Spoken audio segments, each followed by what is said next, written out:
तब अगर हमें बीजेपी की मदद करनी होती तो हम अपना उम्मीदवार चौथे सीट पे खड़ा क्यों करते? फिर तो हम समझौता करते ना। और वैसे भी सजाद लोन साहब, अब उनकी सियासी सोच और मेरी सियासी सोच में थोड़ा सा फर्क है। मैं तो ये मान के चलता हूं कि हमने पूरी कोशिश की थी कि कांग्रेस जो है वो चौथी सीट पे लड़े, क्योंकि कामयाबी की सबसे बेहतरीन मौका था अगर कांग्रेस वो लड़ती।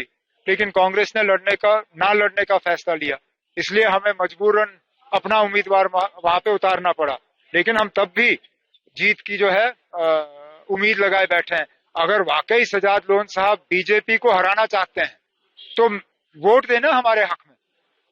उनका इलेक्शन से बाहर रहना बीजेपी को फायदेमंद है। तो हमारे ऊपर इल्जाम लगाने से पहले वो अपने इसको देखे ना कि वो क्या कर रहे हैं।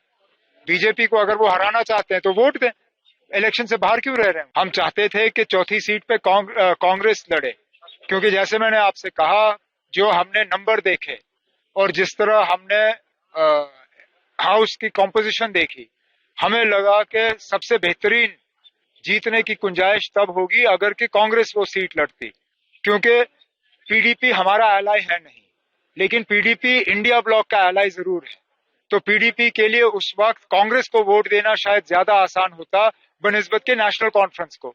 लेकिन चलिए, अब कांग्रेस मैदान में है नहीं, इसलिए अब हम कांग्रेस की तरफ से पीडीपी से गुजारिश करेंगे कि बेशक हमने एक साल पहले एक दूसरे के खिलाफ इलेक्शन लड़ा, लेकिन क्योंकि अब सीधा मुकाबला नेशनल कॉन्फ्रेंस और बीजेपी का है, तो हम उम्मीद करेंगे कि पीडीपी इलेक्शन से बाहर ना रहे और वो नेशनल कॉन्फ्रेंस के उम्मीदवार के हक में वोट दें।